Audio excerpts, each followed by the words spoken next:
رات کے 10 بجے ہیں۔ السلام علیکم، یہ ریڈیو پاکستان ہے۔ مجاہد خان سے خبریں سنیے۔ اہم خبروں کا خلاصہ۔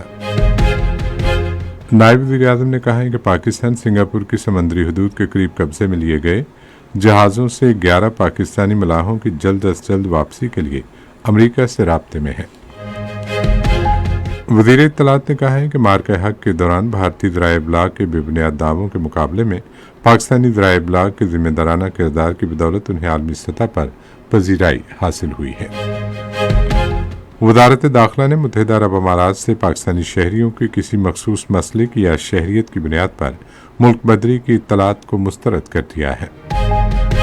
اقوام متحدہ میں پاکستان نے امن دستوں پر حملوں کے ذمہ داروں کے احتساب کا مطالبہ کیا ہے۔ اور اب خبریں تفصیل کے ساتھ۔ نائب وزیر اعظم اور وزیر خارجہ محمد اسحاق ڈار نے سنگاپور کے وزیر خارجہ ویوین بالا کرشنن سے گفتگو کی اور سنگاپور کی سمندری حدود کے قریب امریکی حکام کی طرف سے قبضے میں لیے گئے بحری جہازوں پر سوار 11 پاکستانی اور 20 ایرانی ملاحوں کی بحفاظت وطن واپسی میں سہولت دینے کے لیے سنگاپور سے تعاون کی درخواست کی۔ نائب وزیر اعظم نے اپنے ایکس ہینڈل پر ایک پوسٹ میں کہا کہ پاکستان اپنے شہریوں کا تحفظ اور ان کی جلد واپسی یقینی بنانے کے لیے امریکی حکام اور دیگر متعلقہ فریقوں کے ساتھ قریبی رابطے میں ہے۔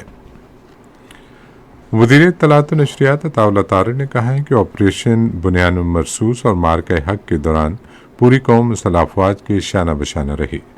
انہوں نے آج اسلام آباد میں ایک تقریب سے خطاب کرتے ہوئے کہا کہ پاکستان نے قومی ہم آہنگی ذرائع ابلاغ کے ذمہ دارانہ کردار اور مسلح افواج کی بہادری کے ذریعے فوجی، سفارتی اور بیانیہ سازی کے محاذوں پر کامیابی حاصل کی۔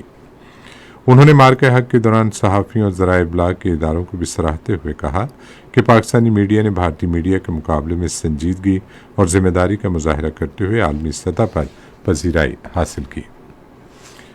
وزارت داخلہ نے کہا ہے کہ متحدہ عرب امارات سمیت کسی بھی ملک سے پاکستانیوں کی کسی مخصوص مسلک یا شہریت کی بنیاد پر ملک بدری نہیں کی جا رہی۔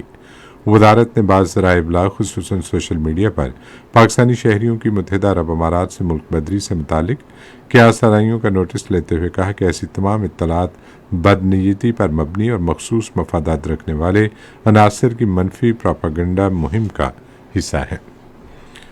ڈائریکٹر جنرل ریڈیو پاکستان سعید احمد شیخ نے کہا ہے کہ 2025 کی جنگ کے دوران بھارتی میڈیا کی جھوٹی پروپیگنڈا مہم اب عالمی میڈیا یونیورسٹیوں کی تعلیمی تحقیق کا کیس اسٹڈی بن چکی ہے۔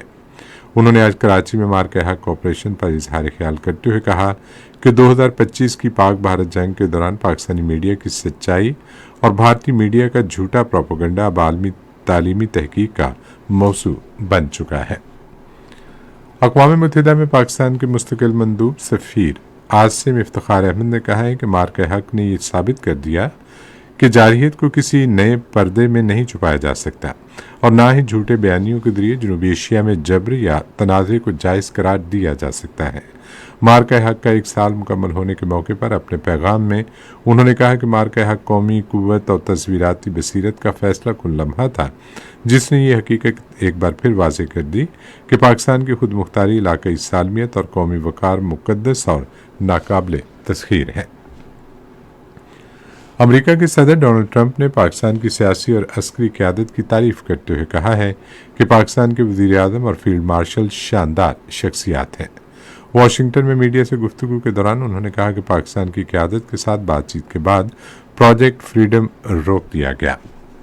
اقوام متحدہ میں پاکستان نے امن فوجیوں پر حملوں کے ذمہ داران کے احتساب کا مطالبہ کیا ہے۔ یونیسیفا کی صورتحال پر اقوام متحدہ کی سلامتی کونسل کے اجلاس میں قومی بیان دیتے ہوئے سفیر عثمان جدون نے کہا کہ مالیاتی امور کو امن فوجیوں کے تحفظ، سلامتی اور ان کے خلاف جرائم کے احتساب پر اثر انداز نہیں ہونا چاہیے۔ حکومت سندھ میں کینجھر جھیل پر 24 کروڑ 30 لاکھ ڈالر مالیت کے فلوٹنگ سولر پاور پروجیکٹ کے ذریعے قابل تجدید توانائی کے فروغ کے لیے اہم اقدامات کر رہی ہے۔ 500 میگا واٹ کا یہ منصوبہ قابل تجدید توانائی کے فروغ اور درآمدی نامیاتی ایندھن پر انحصار میں کمی میں مددگار ثابت ہوگا۔ بھارت کے غیر قانونی زیر قبضہ جموں کشمیر میں حریت جماعتوں نے پاکستان کی حکومت اور عوام کو بھارتی جارحیت کے خلاف کامیاب آپریشن بنیان مرصوص کا 1 سال مکمل ہونے پر مبارکباد پیش کی ہے۔ Jammu Kashmir democratic freedom party کے ترجمان ارشد اقبال کی جانب سے جاری بیان میں اسے پاکستان کی تاریخ کا فیصلہ کن لمحہ قرار دیا گیا۔ اور ڈھاکہ میں پہلے ٹیسٹ میں بنگلہ دیش نے پاکستان کے خلاف اپنی پہلی اننگز میں آج کا کھیل ختم ہونے تک 301 رنز بنائے اور اس کے 4 کھلاڑی آؤٹ ہوئے تھے۔ اسی کے ساتھ خبریں ختم ہوئیں۔ مزید خبروں اور تجزیوں کے لیے آئیے ہماری ویب سائٹ پر، پتہ ہے radio.gov.pk، اور فیس بک کے link radio Pakistan news official پر براہ راست ویڈیو سٹریمنگ بھی ملاحظہ کیجیے۔